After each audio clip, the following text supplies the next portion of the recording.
मेरा नौकर रोज सुबह 5 बजे मेरे कमरे में एक ऐसी चीज लेकर आता था जिसे देखकर मैं रोंगटे खड़े हो जाते थे। आखिर मेरे नौकर को यह चीज लाने की क्या जरूरत है जब मेरा पति खुद है। तो एक दिन हिम्मत करके नौकर के पास गई और पूछने लगी। नौकर ने जो कहा उसे सुनकर तो मेरे पैरों तले जमीन निकल गई, क्योंकि मेरा नौकर तो मेरा नाम हेमा है। आज मैं एक ऐसी दुख भरी कहानी सुनाने जा रही हूँ जिसे सुनकर आपके रोंगटे खड़े हो जाएंगे। आखिर मेरा नौकर मेरे साथ यह सब कैसे कर सकता है? मैंने तो कभी सपनों में भी नहीं सोचा था। जिस थाली में खाएगा उसी थाली में छेद करेगा। दरअसल मेरा नौकर 18 साल का था और रोज सुबह 5 बजते ही मेरे नौकर में एक तेल की बोतल रखी हुई होती थी। आखिर मेरा नौकर या तेल क्यों लेकर रखता था और मैं तो कुछ कह भी नहीं पाती थी। यह तो रोज का किस्सा था। जब मैं सुबह सोकर उठती तो मेरी नज़र उस तेल पर पड़ती थी और मैं उस तेल को लेकर किचन में रख देती। करीबन 1 से 2 महीने के अंदर ही तेल की ढेरी लग गई थी। मैंने हिम्मत करके एक दिन उस नौकर को अपने कमरे में बुलाई और उससे पूछने लगी कि तुम मुझे बताओगी कि आखिर तुम मेरे कमरे में यह तेल की बोतल क्यों रखते हो। जब उसने वजह बताई तो मैं सर में से पानी पानी हो गई। आखिर मेरा नौकर यह सब कैसे कर सकता है? आज मेरी हालात बहुत ज़्यादा ख़राब थी। ऐसा लग रहा था जैसे अब मुझे घर का काम किया नहीं जाएगा और घर का काम सब करने को पड़ा था और मेरा दर्द से बुरा हाल हो रहा था। अगर मैं धीरे धीरे घर की साफ सफाई कर भी लेती तो फिर वही किचन में खाना के टाइम बनाना था, क्योंकि मैं इस घर में अकेले नहीं थी। मेरे पति मेरे साथ थे। मेरी शादी को भी करीबन कुछ वक्त गुजर गया था, लेकिन अभी तक मैं गर्भवती नहीं हुई थी। मेरा एक ही बच्चा नहीं हो पाया था और मैं यह सब सोच कर बहुत ज़्यादा परेशान रहती थी। मेरे पति तो बहुत अच्छे थे। मेरे अंदर कमियां होने के बावजूद भी मेरे पति अभी तक डिवोर्स नहीं दिए थे और मेरी सास दिन पे दिन मुझसे पूछती रहती थी, मुझे बांझ कहती रहती थी, लेकिन मैं कर भी क्या सकती थी? मेरे बस में तो कुछ नहीं था। अगर मेरे हाथ में कुछ होता तो यह मसला बहुत पहले हल कर चुकी होती, लेकिन मेरे सास का ताना सुन सुन कर मेरे कानों के पर्दे फट चुके थे। अब तो मुझे यह भी नहीं पता था कि कमियां किसके अंदर है, मेरे अंदर या फिर मेरे पति के अंदर। जब मैं कहती कि आप भी एक बार डॉक्टर से चेक करवा लीजिए, लेकिन मेरे पति तो कहते कि मैं बिल्कुल भी ठीक हूँ, जो भी कमियां है वह तुम्हारे ही अंदर है। मैं उनकी बात सुन के चुप हो जाया करती थी। मेरे अंदर बात इसके तरीके से गुजर रही थी। मेरे पति सुबह काम पर चले जाते और शाम को देर से घर वापस आते थे। मैं सारा दिन घर में अकेली रहती थी, बल्कि वह तो मुझसे बात ही नहीं किया करते थे। न जाने उनके दिमाग में क्या कुछ चल रहा था। आखिर वह चाहते क्या थे? आज तक मैं कुछ भी नहीं समझ पाई। वह रोज खामोश रहा करते थे। आखिर उनके मन में ऐसी कौन सी बात थी जो वह मुझे बताना जरूर नहीं समझते थे। लेकिन मुझे सब कुछ समझ में आ रहा था कि मेरे पति इतने मासूम क्यों रहते हैं, क्योंकि मैं उन्हें संतान नहीं दे सकती थी। लेकिन मेरे पति ने इस बात को कभी जाहिर नहीं होने दिया। शायद मेरे पति अंदर ही अंदर पूरे तरीके से टूट चुके थे। आखिर मैं कर भी क्या सकती थी? मेरी तो तबीयत अंदर से कुछ ठीक नहीं लग रही थी और मेरी तबीयत भी कुछ ख़राब रहने लगी थी और मेरे पेट में दर्द कभी कभी उठने लगा था। आखिर यह सब किस्म का दर्द था। कभी कभी तो मेरा पैर भी दर्द करने लगता था। शुरू में मैं तो इस दर्द को बर्दाश्त कर लेती थी, लेकिन दिन ब दिन इस दर्द को बर्दाश्त करना मेरे बस से बाहर होते जा रहा था। सुबह उठती तो इतना दर्द नहीं होता था, लेकिन जैसे ही शाम को मैं बिस्तर पर लेटने जाती तो यह दर्द बहुत तेज़ी से होने जाता था और फिर मेरे लिए भी उतना ही बहुत मुश्किल हो जाता था। मैंने तो 3 दफ़ा अपने पति से अपनी तबीयत का जिक्र भी किया, लेकिन उन्होंने ध्यान नहीं दिया। मैं भी खामोशी से दर्द बर्दाश्त करती रही। दर्द की गोली खाती थी तो थोड़ा सा आराम मिल जाता था, लेकिन फिर वही दर्द शुरू हो जाता था। मेरी सबसे बड़ी परेशानी यह थी, मुझे औलाद नहीं थी। मैं अगर बीमार पड़ जाऊं तो मेरा ख्याल रखने वाला कोई भी नहीं था। मेरा पति बीमार होते थे तो मैं उनका ख्याल रखती थी, लेकिन अगर मुझे सर दर्द भी हो जाए तो कोई पानी देने वाला नहीं होता था। एक दिन अचानक दूसरे शहर से मेरी मम्मी आ गई। वह अपनी सहेली की शादी में आई थी और वापसी पर मेरे घर में आ गई तो मुझे देखकर परेशान हो गई। शाम का समय था और मेरा दर्द बढ़ता जा रहा था। जब कोई दरवाजे पर दस्तक हुई तो मुझ में इतनी हिम्मत नहीं थी कि मैं उठकर दरवाजे को खोल देती। शाम के वक्त मेरे पति आते थे, लेकिन मुझे उठना ही पड़ा। मगर सामने अपनी मम्मी को देखकर मुझे बहुत खुशी होने के साथ साथ हैरान भी हुई थी। मेरी मम्मी न जाने कब से दरवाजे को खटखटाई जा रही थी। आते ही कहने लगी, आपने दरवाजा इतनी देर में क्यों खोला? मैंने उन्हें फ्रिज में पानी से और शरबत बनाकर अपनी मम्मी को पिलाई और अपनी सारी दुख भरी मम्मी से कह डाली। उन्होंने देखा कि दर्द से मेरा रंग फीका पड़ गया है। मम्मी ने जब मेरी सारी कहानी सुनी तो सोच में पड़ गई। फिर मुझसे कहने लगी कि ठीक है, मैं चलती हूँ, क्योंकि आज ही मेरा ट्रेन का टिकट किया गया है, इसलिए मुझे जाना होगा। अगर मेरे पास थोड़ा भी वक्त होता तो मैं तुम्हें अस्पताल ज़रूर लेकर जाती, मैं तुम्हारा इलाज करवाती, लेकिन मैं क्या करूँ, मुझे आज ही और अभी इसी वक्त निकलना होगा। मम्मी यही सब बातें कहकर चली गई। अब मेरा दर्द में बहुत बुरा हाल था। मैंने सोचा क्यों ना मैं एक और नौकर रख लूँ जो घर के कुछ काम वगैरह कर दिया करेगा, क्योंकि यह सब काम करना मेरे बस से बाहर था। फिर मैं अगले ही दिन जब नौकर को अपने घर पर रख लिया, मैं सोचा था कि थोड़ा बहुत भी मेरा काम कर देगा तो मुझे थोड़ी सी मदद मिल जाएगी। मैंने अपने घर एक नौकर रख लिया। अभी मैं यही सब सोच रही थी कि नौकर को उसके काम करने के लिए समझाने लगी, लेकिन मेरा नौकर 18 साल का था। अच्छा खासा लंबा चौड़ा नौकर था। उसे भी पैसे की सख्त ज़रूरत थी, इसलिए उसने मेरे घर के नौकर बनने के लिए तैयार हो गया था। और वह नौकर तो बहुत ज़्यादा समझदार भी था, बातें भी बहुत अच्छा करता था, लेकिन मुझे उसकी बातें कुछ अजीब सी लगती थी। लेकिन आज मैंने नौकर को अपनी काम बताकर मैं अपने कमरे में चली गई। मेरे नौकर का नाम सुमित घर में अकेले ही सुबह डॉक्टर के पास चली गई और सुमित को भी अपने साथ लेकर चली गई। अकेले भी जा सकती थी, लेकिन मुझे डर लगता था, इसलिए मैंने सोचा क्यों ना सुमित को भी अपने साथ लेकर चली जाऊं। घर से अस्पताल थोड़ा दूर पड़ता। अस्पताल तक जाने से 1 से 2 घंटा लग जाता था। सुमित के साथ ऑटो रिक्शा में बैठकर चली गई। थोड़ी देर के बाद अस्पताल भी पहुंच गया। सुमित को भी अपने साथ डॉक्टर के पास लेकर चली गई, लेकिन डॉक्टर साहिबा ने सुमित को थोड़ी दूरी पर साइड में बैठाने के लिए कही। चुपचाप बैठ गया। डॉक्टर ने मेरा अल्ट्रासाउंड किया और एक अजीब सी बीमारी बताई। डॉक्टर ने कहा कि यह ऐसी बीमारी है जो बढ़ती उम्र के साथ औरत को लग जाती है। 100 से 10 औरतों को ऐसी बीमारी होती है।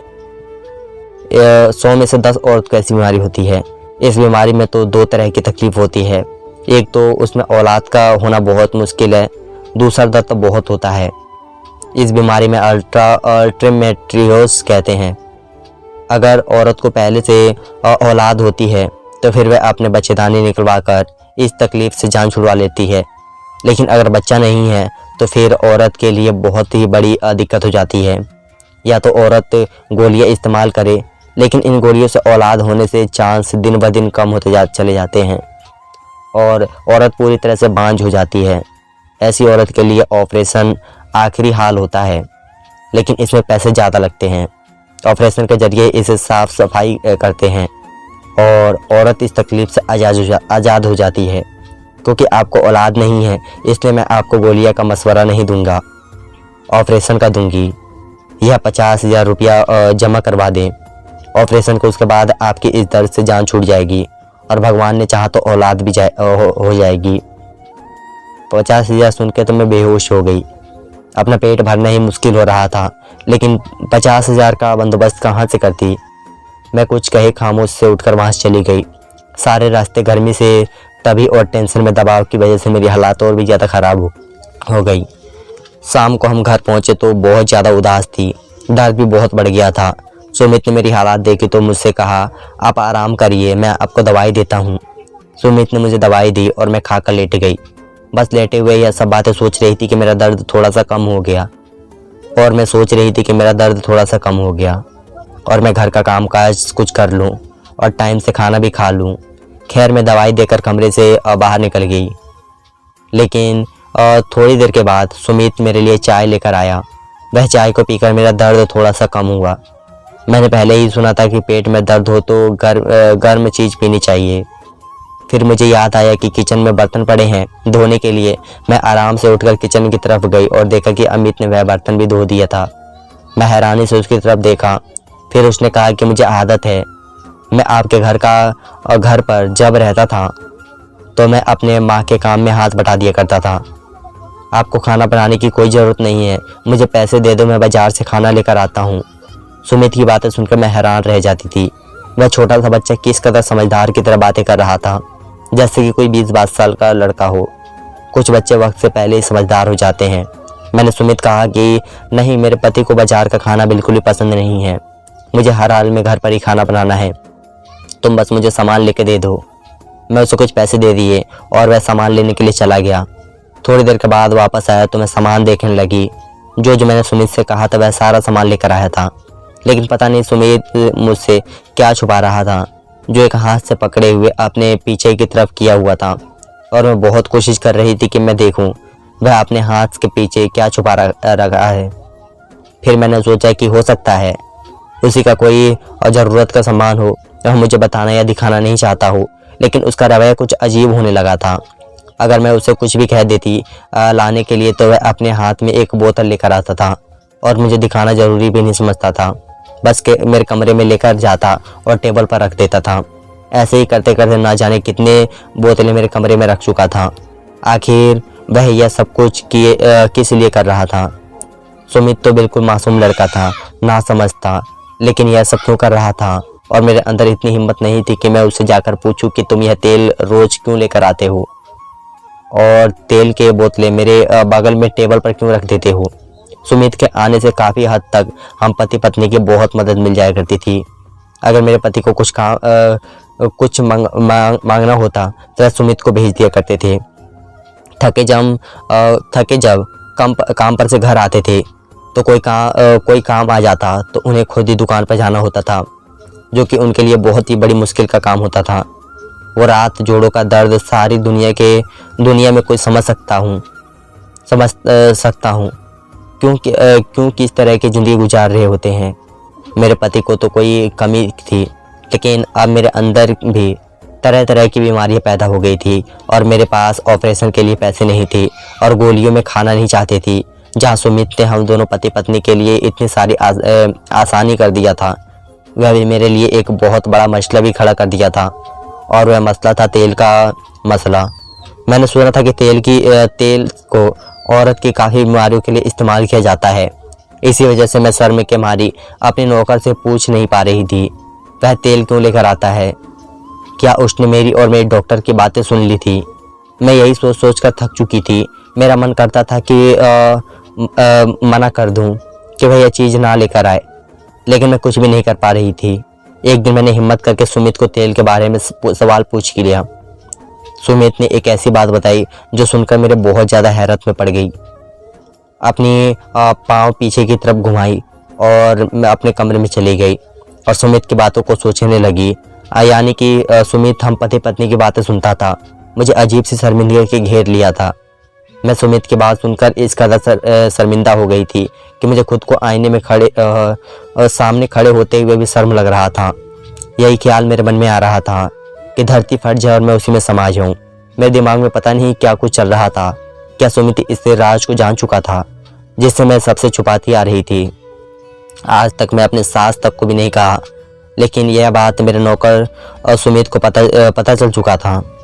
बस इसलिए वह मुझे रोज़ एक नारियल का तेल लेकर लाता, मेरे टेबल पर रख देता था, लेकिन उसके अंदर इतनी हिम्मत नहीं हो पा रही थी कि वह मुझे मेरे हाथ में लाकर दे दे या मुझे अपने मुंह से कह दे। मैं भागती अपने कमरे में चली गई। अंदर से दरवाज़ा बंद करके बहुत ज़्यादा रोने लगी। मुझे बहुत ज़्यादा शर्म महसूस हो रही थी। आखिर दो पति पत्नी की बात एक नौकर कह जान चुका था। मैं तो उसके सामने जाने से भी कतरने लगी थी। एक तो मैं गर्भवती नहीं हो पा रही थी और दूसरा तरफ यह नौकर का मसला। यह सब इतना शर्म वाली बात थी कि मैं नौकर भी मुझसे शर्माने लगा था। लेकिन थोड़ी देर के बाद सुमित ने दरवाजे के बाहर से कहने लगा कि मालकिन, मैं यह काम नहीं कर सकता, मैं अब जा रहा हूँ, अब मैं यहाँ पर काम नहीं कर सकता। मैंने भी नौकर से कुछ ना कहा कि मैं उसे कह दूँ कि रुक जा, बहुत सारी परेशानी अभी जन्म लेती जा रही है। मैं किचन में चली गई और बस तेल के ढेर को किचन से निकालती मुझे सुमित की बातें याद आने लगी।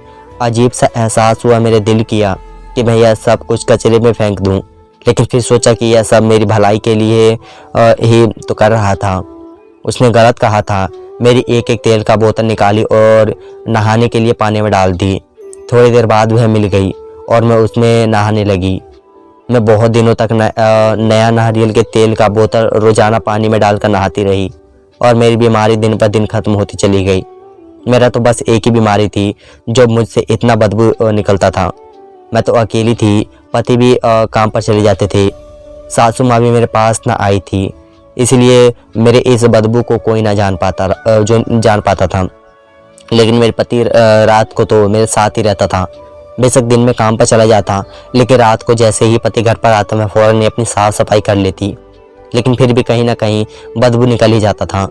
लेकिन धीरे धीरे नारियल के तेल के पानी से मिलाकर नहाने से मेरी यह बीमारी धीरे धीरे ख़त्म होती चली गई और मेरी ज़िंदगी भी आसान होने लगी थी, क्योंकि इस बदबू से मेरे पति मुझसे दूर रहा करते थे। बस एक ही बात कहते कि तुम में से बहुत ज़्यादा गंध निकलता है। यह सब बात कर मेरे पति रोज़ाना सुनते रहते थे। एक दिन मेरे पति यही सब बातें मुझसे कह रहे थे, जो सुमित ने सारी बातें सुन लिया था। उसी के दूसरे दिन से ही सुमित रोज़ाना एक नारियल का बोतल तेल मेरे टेबल पर लाकर रख देते थे, क्योंकि मैं उस तेल को पानी में मिलाकर नहाना था और इस बीमारी से छुटकारा पा लेना था। सुमित ने बताया था कि उसके दोस्त की पत्नी को भी यह बीमारी थी और बहुत ज़्यादा दवा करने के बावजूद भी वह बीमारी ठीक नहीं हो पाई। उससे दूर ही रहा ही करते थे। फिर एक दिन गांव की दाई ने यह कसवारा बताया था कि रोज़ एक नारियल की बोतल तेल में मिलाकर नहाना जैसे ही शुरू किया, धीरे धीरे उसकी यह बीमारी ख़त्म हो गई। सुमित की बातें सुनकर मैं बहुत ज़्यादा शर्मिंदा हो गई थी। मुझे हकीकत में रोना आ गया था। मैं काफ़ी देर तक रोती रही, लेकिन जब मैं उसके लाए हुए तेल से नहाना शुरू किया तो मेरी ज़िंदगी आसान हो गई थी।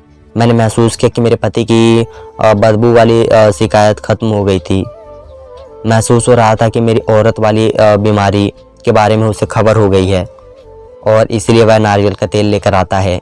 कि इस शर्मिंदगी की वजह से मैं उसे सवाल तक नहीं कर पाती थी।